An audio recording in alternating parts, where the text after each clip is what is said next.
Welcome to the Thunder. I am Shooter, and we have Thomas Schooley. And guess what? It is a special Wednesday ladies' night. We have Debbie and Joyce from Sticks of Fire joining us today. They are co-hosting today because the Stash is out in Vegas. We thought he was going to call in, but he's a phony. He's a phony. He's not calling in Vegas. And guess what? We also have the Lightning insider, Erik Erlendsson, who's going to call in a little bit later. So if you have any questions for him, hit up the chat. And what a bow tie for him. Yeah. And if you have any questions for Thomas Schooley and his questionable attire as he's eating his cookies, we'll take those as well. So Debbie and Joyce, co-hosts tonight. It's been a long time coming. I've been trying to get you guys. I've been trying to get any women fans of the Bolts to come on. And you know, I always like to say hockey's not just for boys. So right. You guys are part of Stick Fire. Let me ask you this, because we asked this to a lot of people that joined the show. How did you guys get started liking the Lightning? What was kind of that moment when you started? I'm an old lady, so I've been following the Lightning since the inception, since they were brought into this franchise. I moved to Tampa in '80, so every time a new franchise for a new sport was brought in, I was always a fan. When the Rays came, when the Lightning came. So I've been a fan since then. I didn't really start going to games until about 2000 is when I started actually going to games, and that's because a company that I worked for had tickets. And our CEO didn't really like hockey. He just had tickets because it was the thing to do. And so my ex-husband and I would always take the tickets and go to the games. And that's how I got into liking the Lightning. Well, I've always liked them, but that's how I really got into hockey. And I didn't become an STM until 2016, just because, you know, things going on. But I've been following them. The day, and this is a good story. This is a great story, and I tell the story. The night that the Lightning won their first Stanley Cup in 2004, I had a Holter monitor on because they were testing. I was having issues with my heart. And the day that I went to see my cardiologist that day, he goes, "We're going to put a Holter monitor on you." And I said, whoa, wait, what do you, no. Oh, no. And he's like, what? I said, well, Game 7's tonight. And he just looked at me, and my ex-husband said, Game 7 of the Stanley Cup is tonight, and we're going to be watching it. And I said, my heart rate's going to be like this all day long, just going crazy, you know? And Dr. Cardona looked at me and said, we can tell the difference. We can tell the difference. I was wearing a Holter monitor the night that we won the Stanley Cup, our first Stanley Cup. I would ask for a printout of that. I know, right? Exactly. So I was like, so that's my great Lightning story that I've always told about wearing a Holter monitor the first time that we won the Stanley Cup. That's a good story. Joyce, when did you get started? From the beginning? Well, from the beginning. My dad is originally from Denmark, so he grew up playing hockey and playing soccer. So, and there were two things that I could do with my dad that my sister was not interested in at all. One of those is science fiction.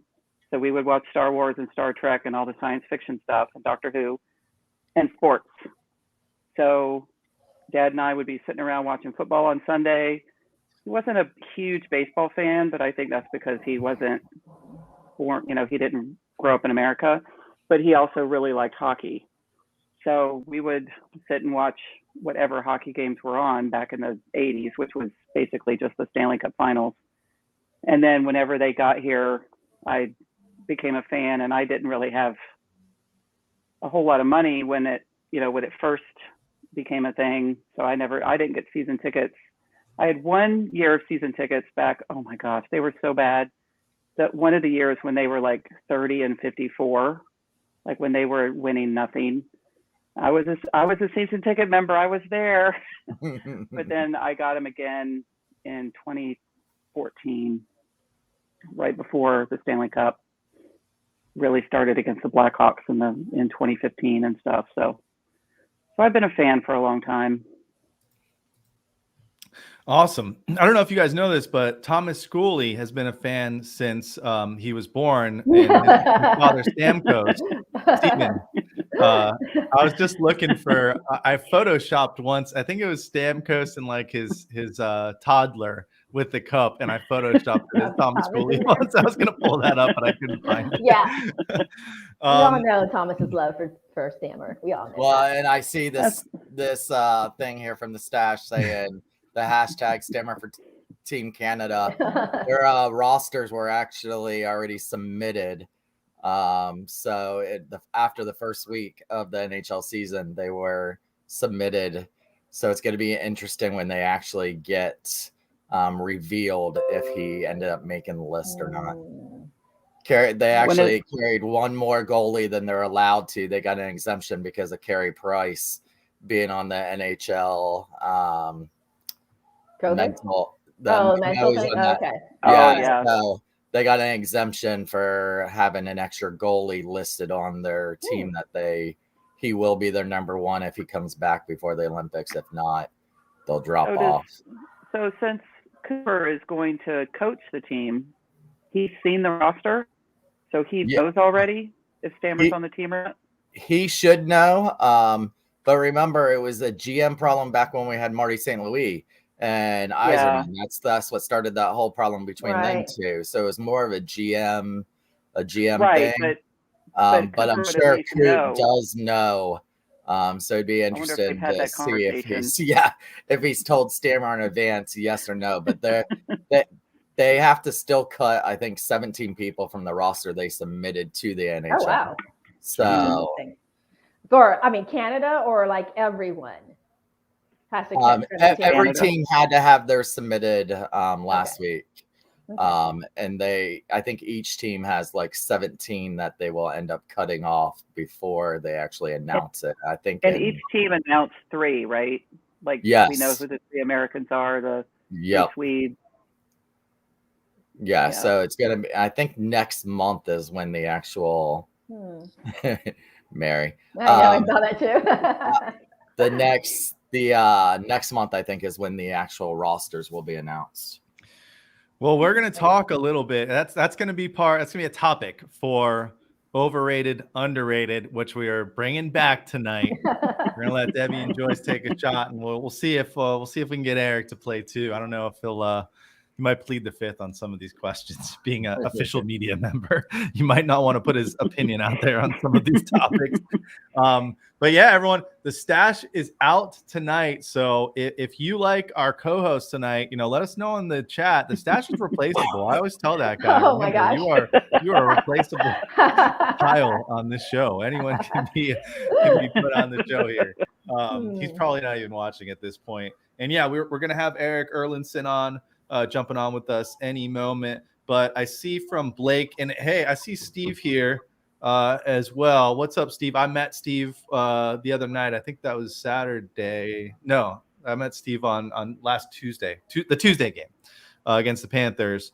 Thomas Schooley said, hey, Shooter, you need to get out amongst the people more. So I've been trying, Thomas Schooley. I met Steve.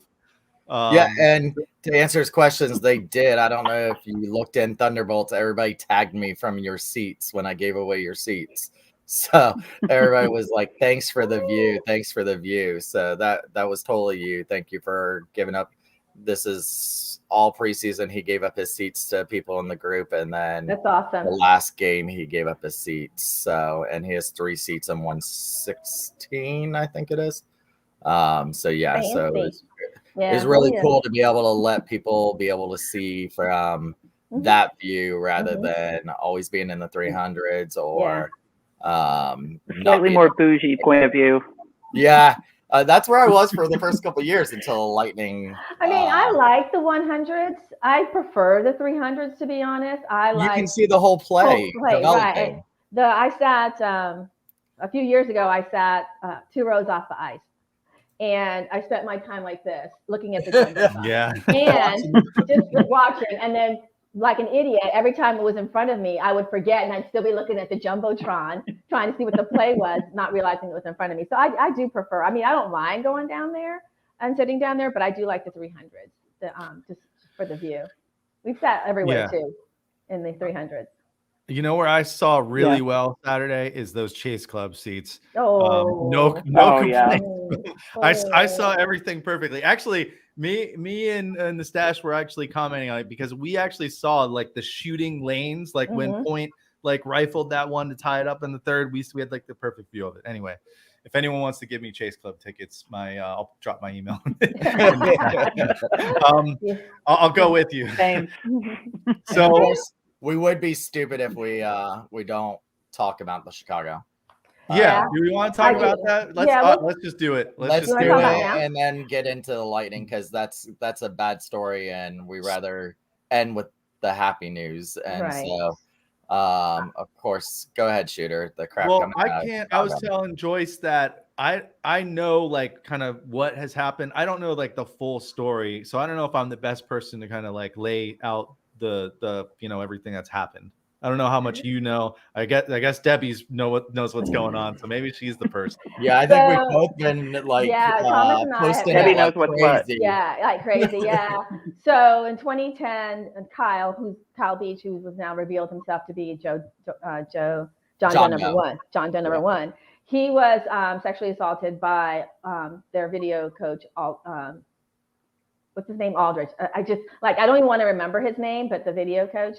And the story is he reported it and it went up the chain of command, but it was also the year that they were vying for the Stanley Cup. And so they sort of pushed it aside and chose not to deal with it because they didn't want to. Kind of pushed it aside. They actually pushed it aside. And they actually said that the cup was more important than So it comes out that Coach Q said it was a few months ago that he just learned of this in the summer when we found out through the report yesterday and from Kyle's interview today, which was very, very powerful. It was a very powerful interview that Coach Q knew all along. And it was his decision not to distract the players because they were on this on this run for the Stanley Cup. And so their decision was that the Stanley Cup was more important than the mental health and the accusations that Kyle was bringing on it. Now, Rick, I can't his last name because of course I'm down from Twitter.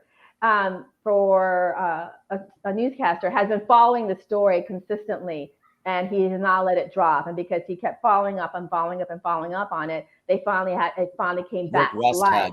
Thank you. It finally came back to light. Of course, over the summer, Chicago was saying, "Oh, it wasn't that bad." Then they had an independent review, and it came out that it was really bad because he not only sexually assaulted Kyle, he sexually assaulted an intern.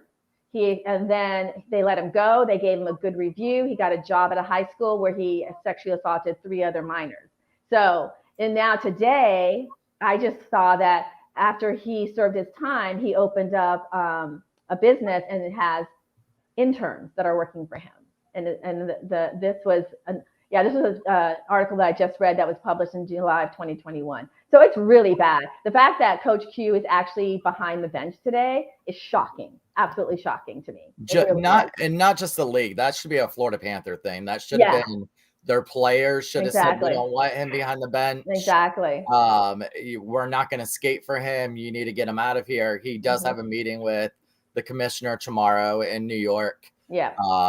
To say if there's going to be anything else, which the way they only got a $2 million fine, so I don't think really anything's going to happen to Coach Q. Although now with Kyle coming out with that interview. Kyle coming out today and saying they actually had done this in Coach Q's office. I can't imagine how he's going to escape this. And not only that, but the players too, because he said everyone knew. There were comments made in the locker room. There were comments made on the ice. Reporters knew, and they all chose not to go on with this story. And then on top of it, they put the guy's name on the cup. They sent him to a school with the cup. They let him do a day with the cup. Yep. And they gave him severance. Yep. I mean, it's wow. It's just so bad. Everything is so bad. And then Bowman just stepped down as the GM of Team USA. He was going to be the GM of Team USA for the Olympic Committee, and he has officially stepped down. Yeah, isn't the assistant GM that we have, isn't he under investigation for something? I read somewhere where he was under investigation also. This could be a perfect time to add our other guests there. And let's bring him on. You know him as the Lightning insider, Erik Erlendsson. For I don't know, this is like his third or fourth appearance on the show. He's remote. He looks like he's at a kickball game or something. Baseball. You're close. It's softball. Softball. I'm actually here watching Jay. No, I'm not in the dugout, but I'm watching Jay Retcher and Aaron Jacobson softball. Oh, that's funny. What's the truth? Are these guys any good? Can you show us like Jay's at bat? I will. When he comes up, I will show it to you. They're in the field right now. So you got any scoops on what we were talking about with this whole like Chicago scandal? It's a horrible situation. And, you got a lot of these guys that are still in the NHL, one behind the bench for the Panthers. Yeah, it's a terrible situation and such courageous from Chris Beach to come forward with the story after being known as John Doe throughout the whole process to come forward and talk about it today. It's amazing to think it's been 11 years since all this went down, and we're just now getting the stories and the investigations and everything out. And to answer, I heard you guys talking about Stan Bowman stepped down from Chicago. He stepped down from Team USA. There are reports that Bill Guerin, who's the assistant general manager of Team USA, currently with the Minnesota Wild, there was a report I saw not long ago where he was under potential investigation while he was in Pittsburgh for potential something along the same line. So we'll see how all that shakes down. But it's a terrible situation for everybody involved, and I hope that all the right things get done here, because I don't think they have been to this point. Yeah. So on to better topics, or what some people that follow the Lightning would say are not better topics so far this season. How about these Bolts? So last night, finally got our first lead of the season. I thought they kind of looked like the back-to-back Bolts that we know. But there's a lot of people that are out there that are worried that, this team's looking really bad to start the season. From your professional point of view, like, what have you seen so far this season? Is there a lot of concern, or are you in the same boat as me and I think Thomas, where, we got an 82 game season and we're 6 or 7 games in? Yeah, so it's early to start talking about concerns with where they're at, right? This is not Toronto where they have issues. Chicago has their issues. Montreal. I mean, those teams have some major concerns. I would say with this team, from what I've seen, throw out the opening night game because there was no emotion for whatever reason. They just didn't have the right emotion to play that game. Since then, I would say that they've been fine in terms of the way they play. You hear John Cooper say it all the time: process over outcome. The process has been fine from what I see, and then the numbers, when you look into it, tell you that they've been fine as well in terms of what they're creating and how much they're creating, the amount of puck possession they've had. They just needed a break. And I think they got that last night when the official blew the quick whistle on the goal that Pittsburgh was about to score. So they got a break there where they weren't trailing again. And then you get the breakthrough with the goal from Braden Point in the first shift of the second period. That was huge. And I think that kind of relieves some of that pressure a little bit. But when you look at the numbers, the shot attempts for and against, they're top 10 in the league. High danger chances created, they're top 10 in the league. High danger chances against percentage-wise, they're top 5 in the league. So you start to look at those numbers and you sit back and you go, okay, I know they're not getting the results, but there's no reason to panic. They just need to kind of maybe tweak a few things. And, this is even something that I wrote about to start the year. With 5 new faces, a couple of rookies, you have 2 other players that are being asked to elevate their roles from what they had last year. It just takes time. You're not going to remember, this is not the same team we saw put the cup and parade it around the ice over their head on July 7th.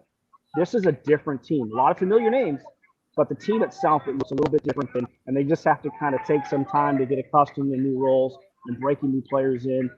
So everything from that standpoint for me, from what I see through 7 games here, that they're on the right track. Work to do, but they're on the right track. Yeah, I agree. They're getting the chances. They just weren't going in before last night. But plenty of scoring chances, and like you said, it takes a while to get used to playing with new players. And they've got a quarter of their rosters, a bunch of new guys that haven't been together yet.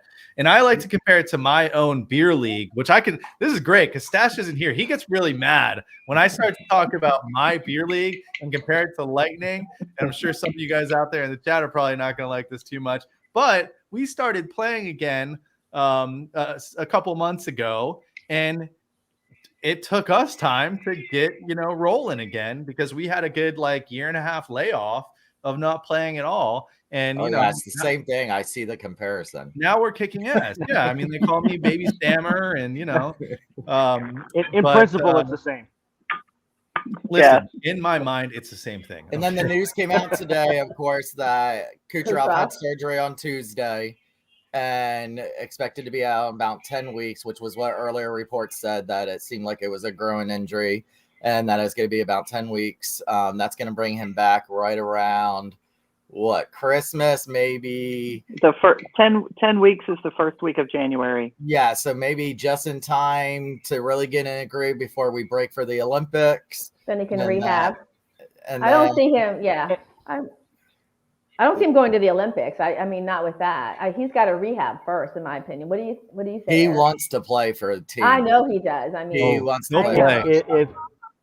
If he's healthy, he'll play. There's no question that he's healthy to play. And look, and I remember too, in 2014 when Stamkos broke his leg and he wasn't named to the team. He was trying to push himself back. Talking to some people, they were hoping he could play in the Olympics to get his leg ready for the rest of the season, right? Because it's great conditioning, it's a great opportunity to test the injury, everything like that. So they wanted to get those games out of the way before he came back. Obviously, it didn't work out that way. And believe it or not, this 8 to 10 weeks, to me, that's good news because I was fearful based on the way that no contact and the way the injury went, and knowing that it stems from the groin injury that he didn't really heal coming out of the 2020 playoffs. Because if it was a full tear, now you're talking 4 months. And that was what I just had in the back of my mind as they were waiting to see how things were going to go. But they end up getting to this, and the foul ball coming back my way. Oh, nice ping on the bleachers there. At least it would have been on video for your wall Morgan. The 8 to 10 weeks to me is encouraging because I was fearful it could have been longer. True. Yeah. So here's a question I've been meaning to ask you for a year. We have a lot of players that come up and they start, and I think Cooch is in this boat, Gord is in this boat. I think Schooley's even got a 65 Gord jersey, don't you? Yes. A lot of these guys come up and they're stuck with these really crappy numbers, and then they switch, right? Gord switched to 37, Cooch switched to 86. You had ABB this season 60 to 12.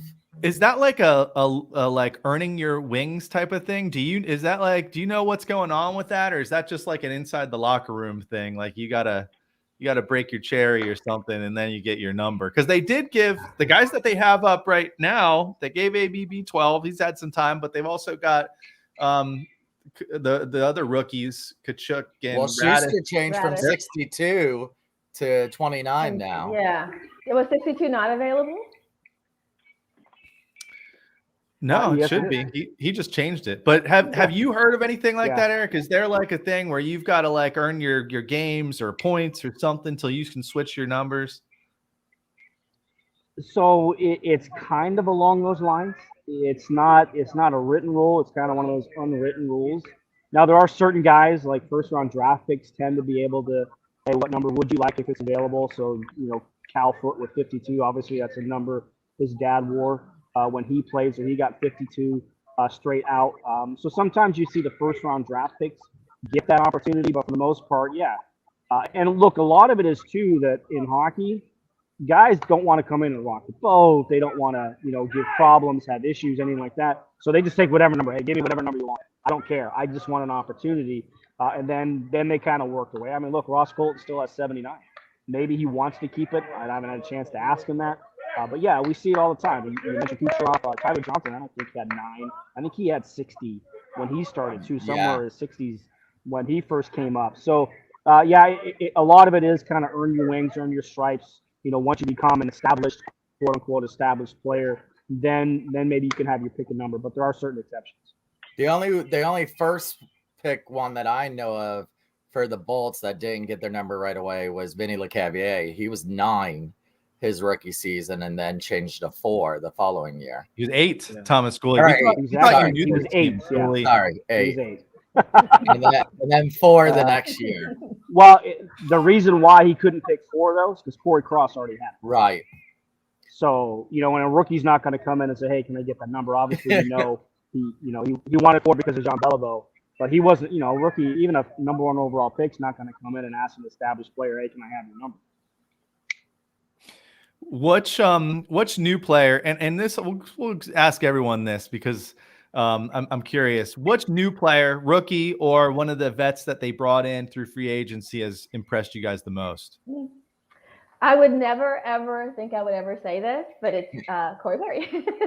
Even last night I even said, oh my gosh, I never buy numbers. The only number I have is Brian Callahan 24. It's the only jersey that I have that's a number. They're usually, but I was like, oh, I'm on the verge of buying a Corey Perry jersey. So I never thought I would say that, but I really am impressed with Corey Perry. I do like it. Is it correct, Eric, that he has an A on his jersey? Last night he did. He had one last night. Yep. He wore an A. They do. Yeah, they do. He had an A on during a preseason game. I remember asking him about it. Yeah, they did that. I remember that. Yeah, but yeah, it is a rotating thing. Didn't they have like a bunch of A's for away games and then they had different A's for home games a couple seasons ago? Yeah, or something? Or am I misremembering? It's funny. No, they did when Stammer was injured. they've rotated it around quite a bit. Yeah, I do remember that, Thomas. I do remember that. Sorry, long foul ball. Yeah. I lost my train of thought. So, I really lost my train of thought. Corey Perry. Corey Perry. Okay, who shocked you so far? Well, to get back to the guys who wear the A's, for whatever reason, John Cooper doesn't like it when we ask those questions. He doesn't like it when we ask, how come this person wore an A, this person wears an A, whatever it is. So we just kind of stopped asking him those questions a couple years ago. But it's, like I even had somebody ask me on Twitter the other night, Alex Killorn wasn't wearing an A for one of the games. Well, it's because they rotated, and Killorn was back to wearing an A the other night. So they do rotate the alternate captaincies around. Hedman, Killorn, Palazzo won it before. McDonough wears it. You saw Corey Perry. So I don't think they have a set rotation, but they do move it around. As far as players who are going to impress, look, I said Corey Perry's going to, as Lightning fans, you're going to love Corey Perry by the time we get to the end of the season because he's the kind of player you hate to play against, but you want him on your team, and you love him when he's on your team. So he's already endeared himself quite well to the Lightning fan base and to the locker room. But of the players, like the 3 rookies is who I want to look at, right? Because we know Pierre-Edouard Bellemare, and you're already seeing how good of a player he is, how smart he is, everything he can do. So he doesn't surprise me. But if I were to rank the 3 rookies coming into training camp that were competing for those 2 spots, I probably would have had Taylor Radish 3rd. And he didn't stand out to me in training camp. But in watching him here in the early part of the season, I've been very, very impressed with Taylor Radish, the way that he's adapted himself, the way that he's starting to use his size to his advantage. He's had a couple of really good close looks. He's a guy that stood out to me, and I hope for his sake that continues because he has a lot of the attributes you like. He is a power forward. He can get to the net. He's got a terrific shot. When he gets into the slot area, he can kind of really snap it off really quick. So he's the guy that I'm hoping continues to stand out for me because, again, I would have had Barré-Boulet 1, Tkachuk 2, and Radish 3 going into training camp. But Radish is a guy who's kind of really jumped out. When we did our preseason show, we asked each other this question, and I actually said I thought the Lightning fans would be surprised with Belly, even though, like you said, he's got established numbers and everything. But Tampa hasn't seen him much. A lot of bolts. I mean, with Vegas, he played against us twice a year. Philly, he was there for a couple times, but we didn't really notice him. But I said I very compare him to Yanni Gord, along with his face-offs, his toughness, his smile. Everything that we had and fell in love with Yanni is Belly. And if you watch the block party that came out today, it really shows the other side of Belly. And I saw you with the hand there. He chirps at the mouth too. Yep. Absolutely. He is a talker, and he's a great talker.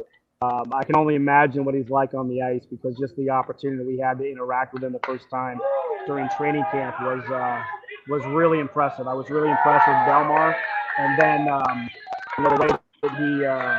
the way that he's kind of come in here and really established himself has been very, very impressive. I think Jay Retcher just it's a big home run though. Retcher didn't a home run, but somebody on his team did, so that's what all the cheering was for. I like Tiffany's comment here. We should just call Kachuk ketchup, like her daughter does. I like that for a nickname.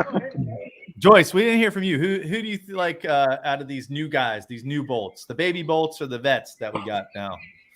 I really, after listening to the podcast today with Seth Kushner, Belly he seems funny.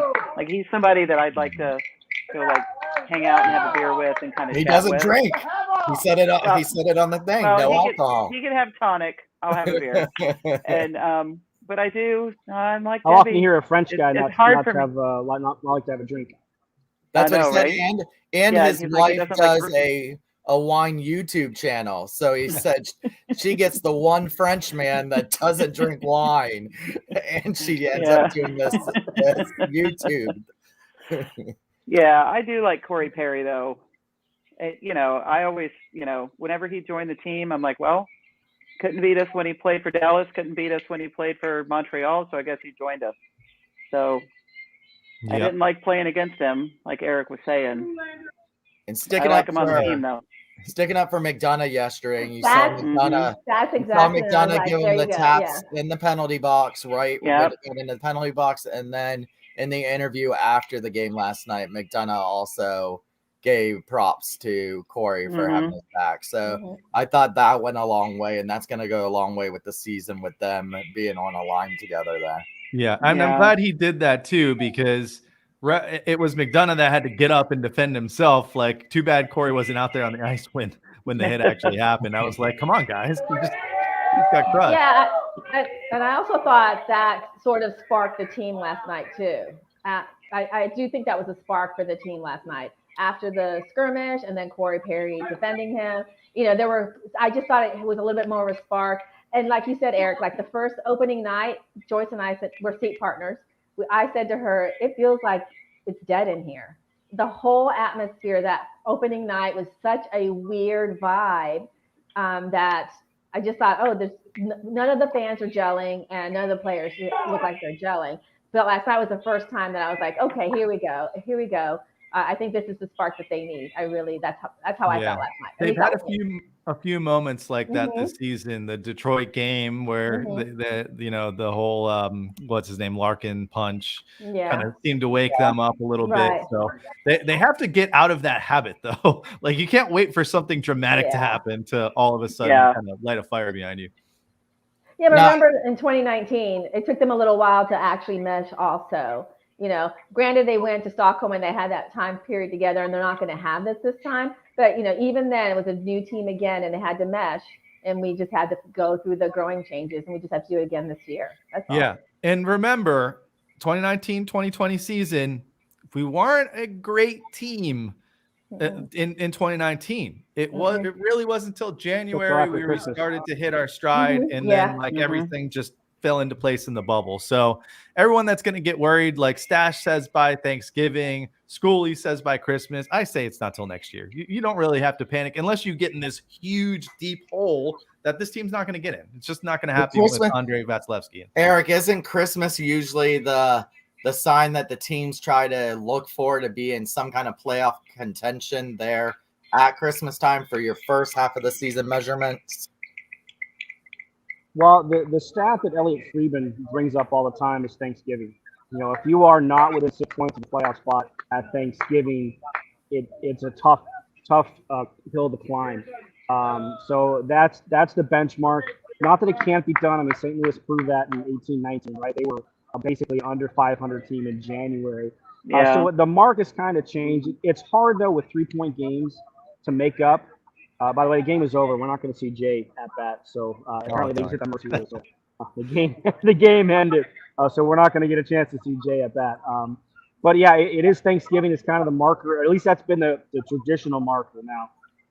Again, the Lightning were kind of basically a 500 team in 1920, right? It was the game right before Christmas when they beat Florida. That was the first game of their 10-game winning streak. And remember, the first game they came out of the break when they played Montreal, they were the shots like 20-1, and they were down 3-0 after the first period. I was even getting messages saying, "Hey, if John Cooper's fired tonight, let me know." You know, that's kind of how that game went. But they found a way to right the ship, as they tend to do, and got themselves going. So that was game 2 of that 10-game winning streak. Look, the early season, as we mentioned, you need some time to mesh. You need some time to get to know each other on the ice, on-ice personalities. But you got to munch points. And you're going to hear John Cooper say that. I'm pretty sure he's already said it once or twice already. Find ways to just pick up points while you're going through this. And they have. It's amazing to think that they started the season with 393-plus minutes without leading a game, and yet they had 5 points on the first 6 games. So it's pretty amazing that they were able to pick up points in that situation. Otherwise, we'd be talking about them completely differently through the first 6 games. But they found ways to do it. And that's what you need to do. Keep your head above water, at least through Thanksgiving. Find out where you're at. That's when kind of teams assess themselves, right? Okay, what do we have? What do we need? Where are the areas we need to shore up? And then you guys, but then you have to start putting wins together. And the big thing, and this ties right into it, is avoid losing streaks. You don't have to necessarily put together long winning streaks early, but don't put yourself into a hole by losing consecutive games or going a 3, 4, 5-game losing streak. That's when the hole becomes that much deeper to crawl out of. Yeah, and they've done a really great job of staying away from even those 3-game losing streaks over the last several years. So, Eric, can you stick around? I've got a little game that I invented called Overrated, Underrated. Can you stick around for a couple more minutes to play with the crew here? All right, I'll give you I the got option. 10 more minutes, and if I have to walk, I'll walk. Listen, I'll give you the option since you're a media member to plead the fifth on some of these because we got some hot topics here.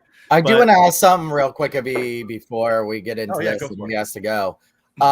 We saw Stammer back at center.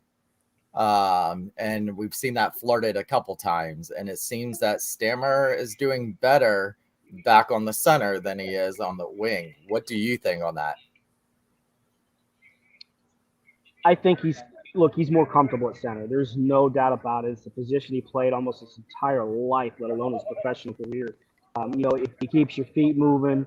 It gets you more in the flow of games because of being able to utilize your skating and your speed. And look, doesn't skate the way he did when he first came into the league, and the injuries have had something to do with that. But, and on the wing, it's more starting and stopping. But I don't think he's played one better than the other at this moment. He had 7 points through the first 6 games, right, playing on the wing. And look, he even shifted to left wing, which is a position he really hasn't played much at all. I don't ever remember him actually lining up at left wing. But, with the way the Lightning play, it's not a huge deal, except in the defensive zone, what your position is, right? Because the center has that more defensive zone responsibilities, especially in the slot area on the ice. Because their offense is whoever's the F1, you go. Even if you're a defenseman, if you're the F1, you get in and you get in on the forecheck. So that's kind of how they do it. from that aspect of how they read. But there's no doubt he's probably more comfortable in the middle, but I think he can play anywhere they ask him to in any role they want him to. Okay. Go on with your game there. All right. Thomas is upset because I'm not letting him play. But if anyone in the chat, you guys are welcome to let us know what you think. Simple concept. I bring up the topic. You say overrated or underrated. So Joyce, Debbie, and Eric, we're going to start out with the NHL on ESPN. It's only been about 2 weeks, but is it overrated or underrated? I honestly, I have to take a pass on that because, to be honest with you, I haven't had a chance to watch an ESPN game. I only watched you. one. Yeah, I watched one ESPN Plus game, and of course, that was the one that Ryan Callahan was broadcasting on. Of course, I watched that game. So, and of course, that one was fine. But I really haven't watched the NHL on ESPN. I'm busy watching the Lightning games while they're on, so I'm not. So I would say I'm neutral on that because I really haven't watched. I would say overrated on TV. I've not watched any streaming service. So if the streaming service, I've heard that that's not the greatest. You mean the ESPN Plus one? Yeah. Or, ESPN Plus. Yeah, I haven't watched any of the halftime intermission, the pregame. I haven't watched any of that, quite honestly. Even tonight, I don't know if they even had a game tonight. Like last night, they had a game, but we were playing last night, so that took precedence over. Yeah, I looked for a game tonight to see if it was on, and there was no game. The only game was on NHL Network. It's on TNT tonight. It's on TNT. Yeah, the national game's on TNT. It's Philly and Edmonton. Is that? I know. I was watching the Panthers game on NHL Network earlier. So yes. All right. Well, maybe the jury's not out on ESPN NHL yet, although the chat seems to be overwhelmingly overrated so far. This is always a fun one. We always get split opinions on this one. The shootout. Overrated. I do not like the shootout. Let them play 3-on-3. Mm-hmm.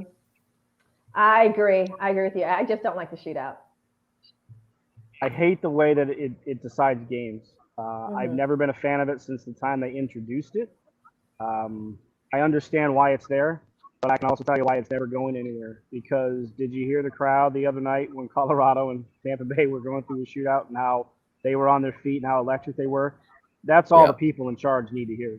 That's all they need to hear. The fans like it, they're into it, and that's all that matters. So I'm not a fan of it. That's why anytime you see it on my Twitter feed, I use the hashtag UGG because I don't like shootouts. Okay. I agree. Yeah, Saturday night was a pretty fun one, but 3-on-3 is just too much fun. But I think we're stuck with the shootout for a while. I love Kim's comment here. Gretzky needs to stop dyeing his hair. Totally agree. All right, here's a good one. The Florida Panthers. Have they lost a game yet? No. Did they win tonight? They're currently. I was just looking at it. It's 2-1. Hey, I was trying to see. Real quick, guys. Say hi to Jay. There you go. Did he jack 2 dingers tonight? He actually had a bases clearing double. Does that count? Yeah. Some nice. RBIs. Is that what they call those? Yes. Yeah. I don't think the Panthers call them ribs. Yeah, ribbies. Panthers are not overrated. I think that they're underrated. I think they're a really good team. I do.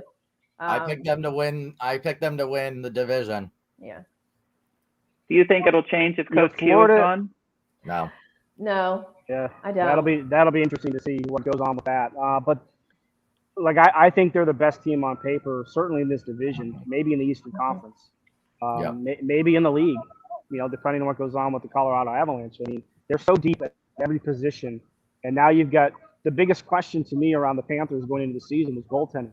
How is Sergei Bobrovsky going to handle it? Can Spencer Knight come in and do it? Well, Spencer not even going to start in the NHL. We start in the AHL and get some starts down there.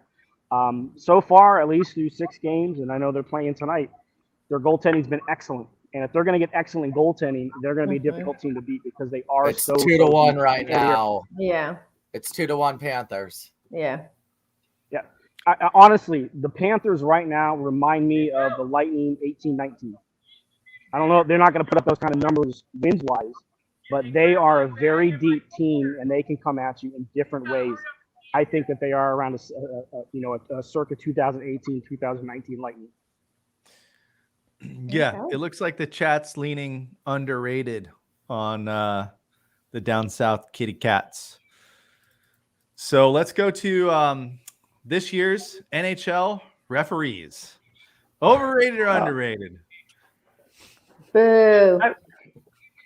I wish that they could even like explain some of their thought processes during the game, not during the game, but after the game, talk about like, oh, well, I saw it this way. You know, I just don't understand why they have absolutely no players, coaches. They have no recourse. They just have to say, okay, that's the refs. Yeah, there's no explanations, and they don't. I mean, they can't tell you during the game, but they should really have. I mean, there are certain calls that you just don't understand, and that nobody understands. Not just as fans. Why did that happen? But there are really calls that you're like, huh? Even for other teams, other games, and yet there's no explanation from anyone as to why. I mean, what was the scandal last year? Nashville and yes, was it right? They just do it to do it, and you're like, that's not right. So, are we just homers, or do they suck? There are definitely some issues. There's no doubt about it. And I wish the NHL would be like Major League Baseball. And we saw it with the Rays, right? In that controversial play, the ground rule double in the series against Boston. The officials, the umpires came out and they took questions. Usually it's just a pool reporter, especially during the regular season. I wish the NHL would do that, because that way you would get an insight into their thought process. Whether you agree with it or not, at least you would know what the thought process was. Now, to say there's no repercussions, that's not true. Right. They do get graded every single game, right? And if you don't grade the right way, you might not have a job next year, or you might go back to the AHL. And they are graded to get playoff games. You have to hit the certain peaks and certain grades in it. So there is repercussions. It's just they're not transparent about it. That's the only difference. You don't know what those are. It's just all of a sudden a guy maybe just isn't calling games anymore. Yeah. Well, hey, this might be a surprise, but nobody in the chat said they are underrated. Scott did. No, Scott did. Wait, Gilbert Scott said, did? How did I miss that yeah, one? Scott said they're underrated. I think he But might have Scott's been also a talking ref. about the Panthers, though. All right. I've got three more here. Three more. That's He's it. breaking into his car apparently there. Let's go with three more. Let's do. My opinion's changed on this one this season. Outdoor games. Well, I've never been to an outdoor game. I'm excited. I think they're. I think they're underrated. I'm going for the experience. I hope, of course, they win, but I'm excited about the outdoor game. So underrated. Okay. I think the number of teams that get to play in them is underrated. Like, how many times do the Blackhawks go to an outdoor game? How many times does Florida hasn't been in one? Has any California team been in one? And then the other day, they already said Seattle's in the running for an outdoor game. Seattle's in the running for an outdoor game. I'm like, they've only been in the league like 3 months, and they're already. Bellemare said this is going to be his fourth. So. Right. Yeah. Yeah. So I think it's overrated in the sense that they continuously pick the same teams over and over again. I don't think you have to have 2 cold state teams to have an outdoor game. You can select a cold state game, a cold region, a neutral site, and and bring a southern team into play. It doesn't make any difference. It's not like they've never played hockey outside. Most of them are from Canada, Russia and all that. So they would be able to handle it. So my contention is you're not fair in who you select. And I get it, ratings, market, I get it, but it's still not fair. I'm with you there. Unless I've been waiting so long. You don't have NBC involved anymore. Yeah. Right? NBC would drive some of that. And we know, based on the number of times the Buffalo Sabres would appear on national television, because why? Because Buffalo drew ratings. So you don't have NBC involved anymore. So I'm curious to see if this will be a trend moving forward. If you get it's a shame teams, Buffalo doesn't draw fans into the stands. No fans. Well, right now they don't, but they have a reason because their team has been so poorly run for a decade. So the fans are kind of revolting here. But they do draw. They do bring in television ratings. But with ESPN and TNT involved now, I'm curious to see how they're going to treat this and if they had anything to say, because TNT does have the Stadium Series game this year, if they had at least some say in who would like to see. And I'm sure the league push, hey, this is the two-time defending Stanley Cup champion. We need to get them involved in this in some capacity. But if TNT had some say in it, I think that's hopefully a precursor of things to come, because Columbus has never been involved in an outdoor game either, neither of the Florida Panthers. Carolina, of course, Carolina was supposed to have the Stadium Series last year.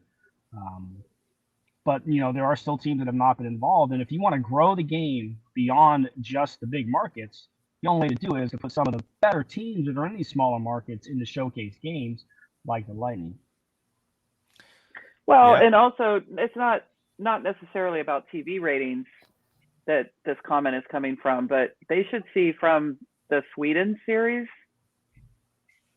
Debbie and I went, and either Buffalo fans didn't travel or they didn't wear their gear anywhere, because we saw Lightning stuff, like 80% Lightning stuff to 20% Buffalo stuff. Tampa fans always travel nice. Tampa travels. Yeah, even one of the Buffalo Sabres executives said that when we were in that bar. There were so many. He goes, I have never seen this many Lightning fans. I mean, it was all Lightning in that one section in that bar. It was hardly any Buffalo. And he was a Buffalo executive. He was surprised. I'm like, we've been waiting for this. And we're going to show you that we are fans that are loyal and will travel to watch our teams. Jeepers, we went to Ottawa for no reason to watch them play. It was Lightning fans that made Vegas decide not to sell group tickets. Yes, exactly. Teams anymore. Yeah. Because Lightning fans overran the amount of Vegas fans the inaugural season. Yeah, they did. Mm-hmm. All right, let's let Eric go. He's like fading. I was gonna say. I know. There. Is he there? Eric, I'm here. I promise. Lightning Insider. Sorry, the lack of light. Is where we can go to get your articles. Definitely go check it out. Subscribe there. Are all your socials at Lightning Insider? Nope. My Twitter feed is at Erik_Erlendsson. So that's ERIK_Erlendsson, ERLENDSSON. The Facebook feed is at Lightning Insider, as well as the Instagram feed. But obviously, I'm much more active on Twitter. See you, pal. See you, Shooter in the stash. And he's got a great podcast too. He's got a good podcast. You should listen to it. He's got an excellent podcast. Excellent podcast. At Lightning Insider. Yep. Podcast is out there. Hey, I'll be filling in for Jay tomorrow night. Actually on the last call. So if you want to tune in after the game on 970 or on the Lightning Power Play, I'll be filling in for Jay. Yeah, the only time we don't advertise you is when you guys are against us on the playoffs. But other than that, now we only do it on Tuesday, so we don't care. Well, see, that's just it. We can't do that anymore because Jay's now the host of the last call, so we don't do our post-game videos anymore. Oh, even better. I mean, what a shame. All right, well, Eric, thank you so much. We always keep you on like way longer than we should, but hey, man, we appreciate you bringing some validity to this show instead of us ham and eggers just talking bolts. So thank you. Hopefully we'll see you later this season, and we'll be talking about a much happier fan base, back to winning 5-1 instead of going 500. You guys know how to get a hold of me. I always have time. Thank you, E. All right, man. Take care. Bye. And he is out of here. Yeah, always love to have him on. It's funny because I was actually hitting up Jay because I knew we were gonna have the stash out. So I was like, Jay, you should join the show. And he's like, oh, I got this big softball game on Wednesday night. I'm like, and that's why I wanted to see. I wanted to show everyone Jay's. I guess Jay's a baseball player. All right, so let's do this. Let's continue this game because I got a couple more here that we didn't get to, and I'm curious what your opinions are on these. So I'm going to start with one who's a player on the team, And I know kind of this podcast, at least our normal hosts are a little bit split on this one. Overrated, underrated, Pat Maroon. It's a hot topic right here. 3-time back-to-back Stanley Cup champion. How could he be or how could he be overrated? While the ladies are thinking about this, I just want to say at the beginning of the season, I said he was overrated. I think with Corey Perry, he's now underrated. I think him and Corey Perry, with the friendship that they have and the talk that they do, and after hearing the interview at Block Party with Bellemare talking about it today, just the leadership now that he has, and the chirping that he goes on between the guys. So I always thought, Fat Pat, Slow Pat, no goal Pat, all of the above, but there was a difference last night when he was back in the lineup than there was game one of this back-to-back in Buffalo. Right. When they brought him on, I heard he was sort of like an instigator, an enforcer. This is the story. I really never saw that, quite honestly. Never he lost every fight he got into. He's more of a talker. Right. So he's a chirper more than he's anything else. I don't think he's underrated. I would say he's just neutral. I mean, last night was like it was a little bit different last night with him and Corey, but he's not overrated. No. He blends in. He has a role. Yes, Stephanie, leadership is important. Is important. He plays his role perfectly, and a lot of it we probably don't see because it's behind the scenes in the locker room. But on the ice, like he had that breakaway last night that he didn't do much with, but I probably wouldn't do much with it either. He's not really known as a sniper. So, but the fact that he got one and he was able to get around the defender was impressive. I think he's lost weight this year. I think he's lost weight. He looks like he's lost weight. So maybe that's helping him now. Yeah. And he just had a baby girl. So congratulations, Pat Maroon. Now and McDonough's wife's pregnant, Stammer's wife's pregnant, and Kucherov's wife is pregnant. And the pictures from the other night look like Palat's wife might be also. Oh, really? Yeah. That's funny. So breaking news here. I am going to be a test dummy here. I've ordered some Letty dressing. And if you don't know what Letty dressing is, this is Patty Maroon's new hair care company.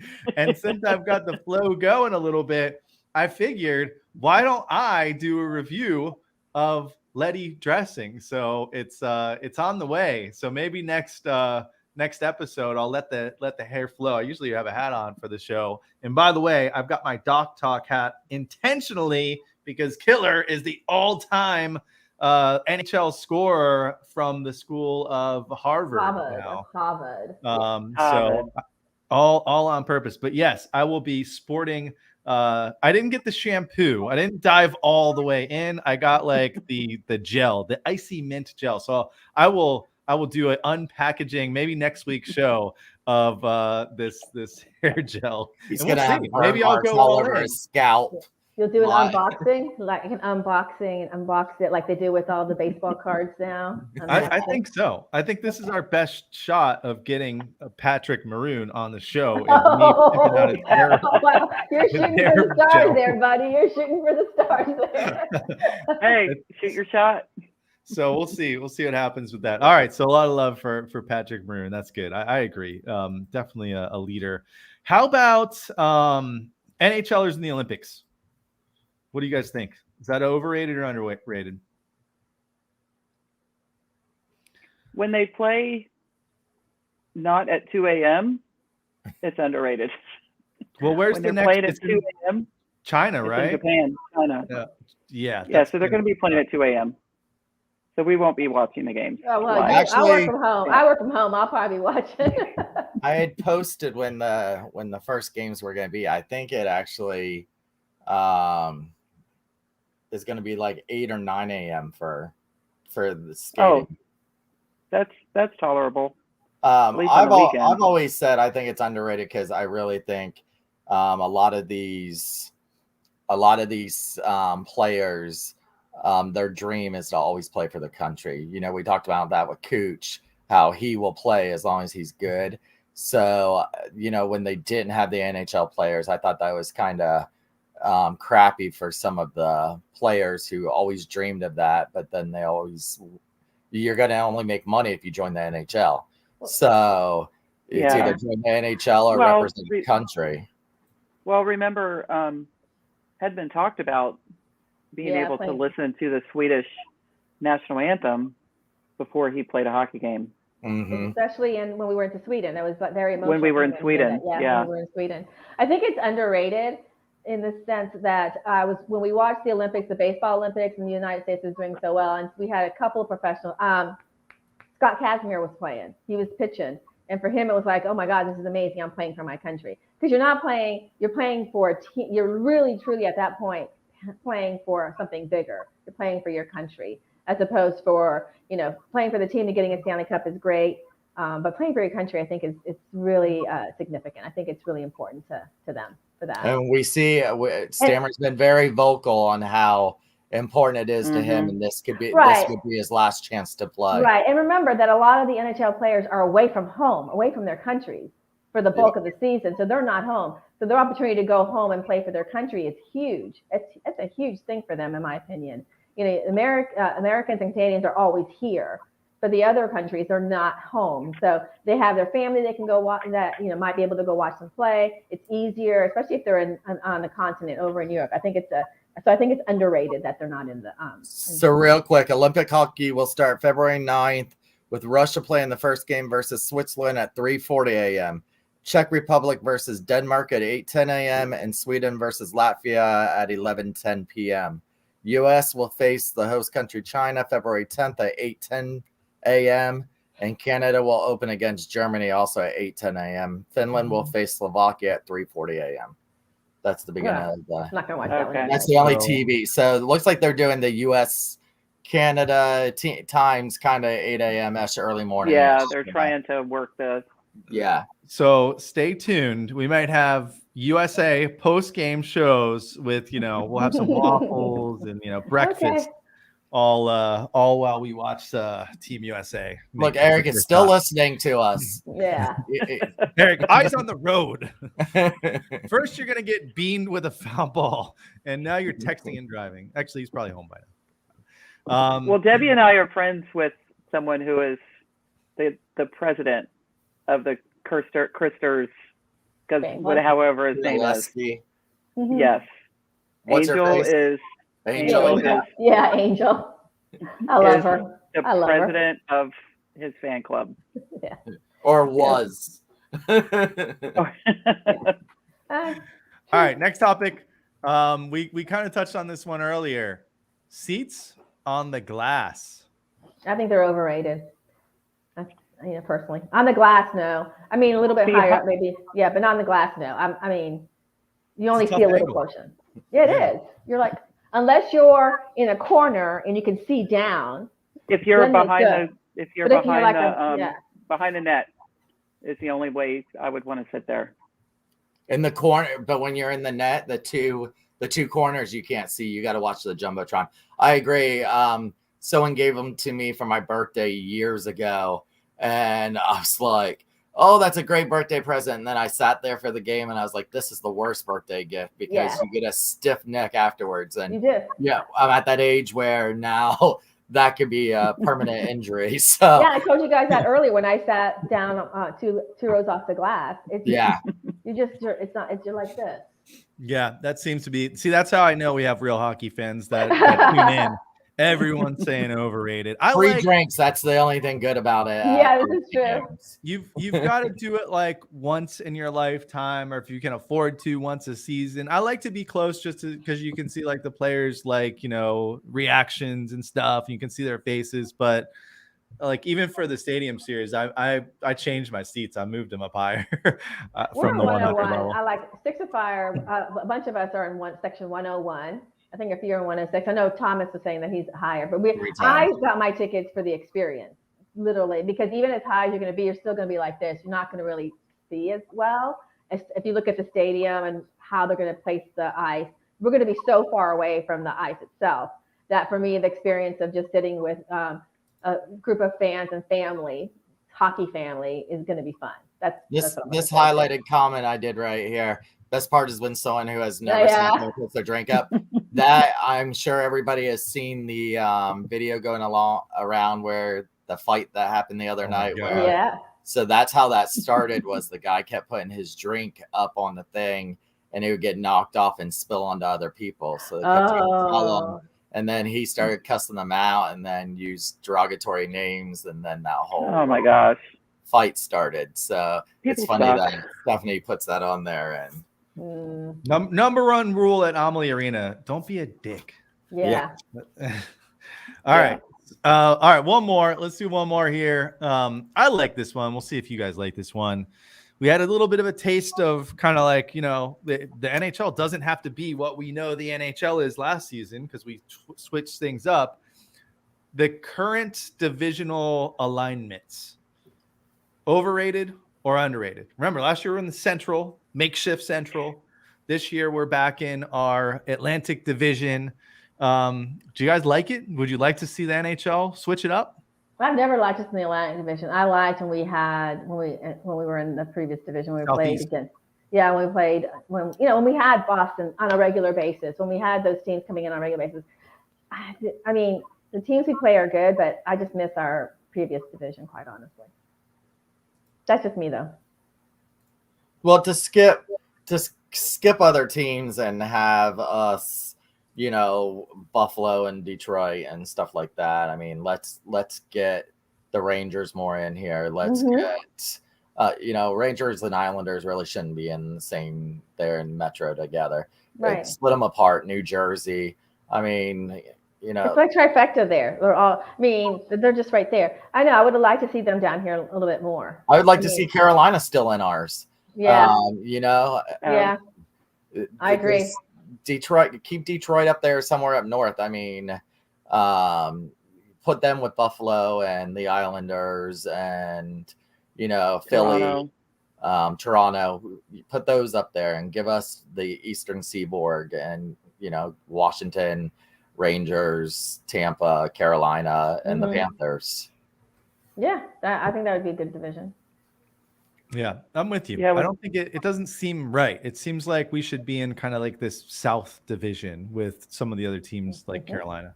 But I don't know. They went right back to the old. If they were going to do that, they would really have to redo Nashville and move them to the East and put Nashville in a division with us, and it would have to be, you know, the Florida, us, Nashville, Carolina, and then who would be the next closest? Well, and you know the other problem with that is then you gotta take one of these East teams and put them back West. And Detroit for so long was that East Coast, West Coast team, so they don't want to go back. Right. I don't know. Maybe they just need to add another team in the South. And I know they had talked about, the players were saying last year that they enjoyed like going to Carolina and playing 2 games. Yeah, the series. And doing like a small series there.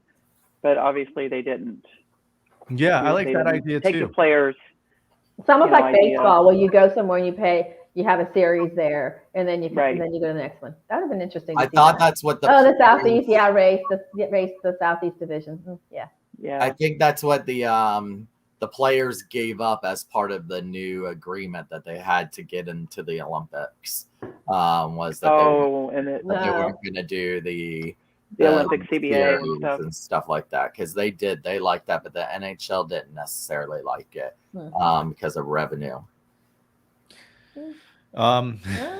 Race and Stephanie want the Thrashers back so we can beat up on them.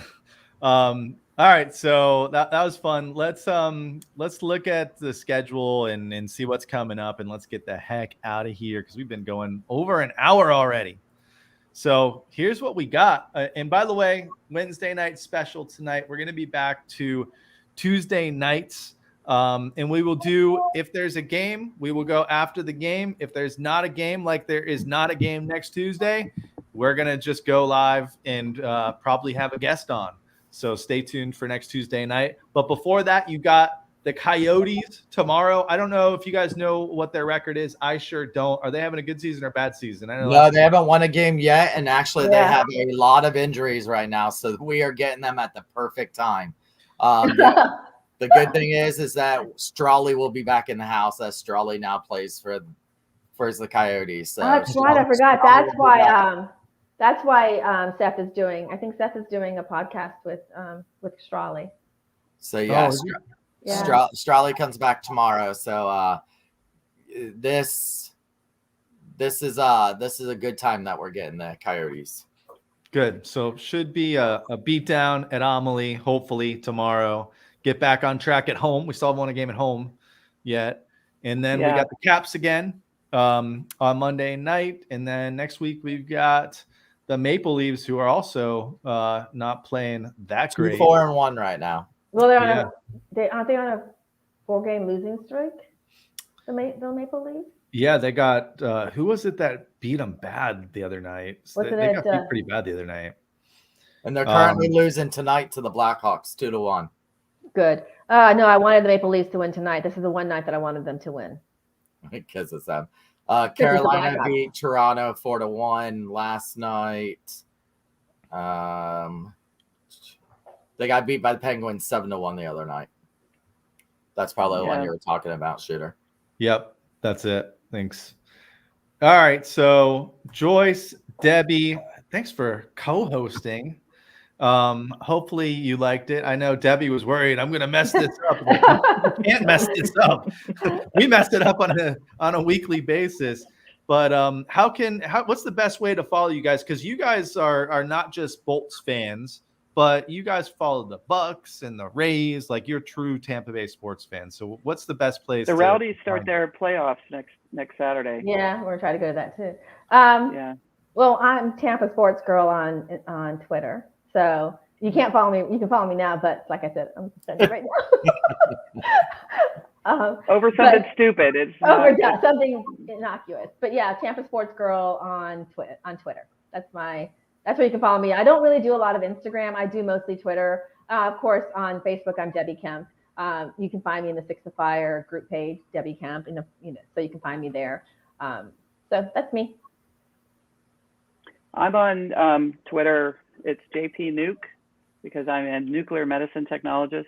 So back when I first started Twitter, I was like, oh, JP Nuke, okay. But it just is JPNUC on Twitter. Grace is like, she's probably banned on Twitter. Again. I did want to say something, because I know that I did want to shout out two things. So Thomas, I know you did this last year and we did it the year before. So this year, again, we're doing Wreaths Across America this year. And so we're going to do a charity drive and do a raffle to raise money for Wreaths Across America. If you don't know what Wreaths Across America is, that is an organization that lays wreaths on every gravesite for our veterans throughout the country. Bay Pines is really the one cemetery that they did call out that really in Florida does not get enough support in terms of getting wreaths. I know my father is laid to rest there. My uncle is laid to rest there. I think, Thomas, your mom is laid to rest there. My mom and my stepdad. Yeah. So yeah, it's very important to me too. Yeah. And the thing is even if you can't donate, which they definitely need donations, but I can tell you last year, they didn't have enough people to lay the wreaths. Right. So right. So we're going to get a group together. We're going to do the donations, do the raffle, raise money, and we're also gathering a group to go and lay the wreaths. So Thomas, we'll get with you about getting together to go over that day and all that sort of stuff. And because it is ladies' night, as you said, I want to call out there is a young girls hockey team called the U19 Crunch Girls, and they are going to their second tournament this weekend. So I just wanted to shout them out and say good luck to them. All right. Yeah. Good luck. Yeah. So excited for them. Very excited for them. John Humphreys is their coach. He's a friend, I don't know if you know John Humphreys. He's a friend of ours. And Thomas, I think you know John. Yep. So, yep. You guys are going to be at the game tomorrow? Yes. Yes. Absolutely. All right. So one thing that I just got a message for, I just got 2 free tickets in their section tomorrow.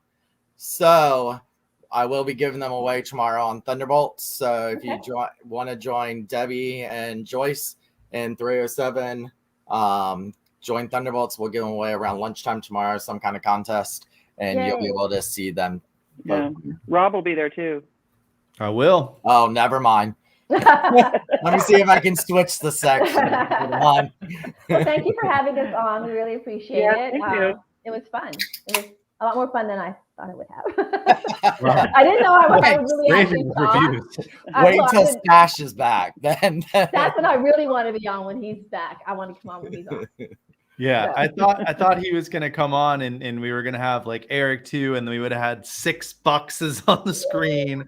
And he doesn't shut up. Sometimes I don't shut up. So I think it worked out well. So we'll definitely hopefully have you guys back on here later this season. And if you ever see any of us at a game, give us a shout. Where I think everyone on the screen here is going to, and I know a lot of people in the chat are going up to Nashville as well. So we gotta make sure we figure out something for up there in February. But we got a long time to go till then. We got a lot of games to win, and we started a winning streak last night. So yes, we did. We started a winning yes. streak. Yes.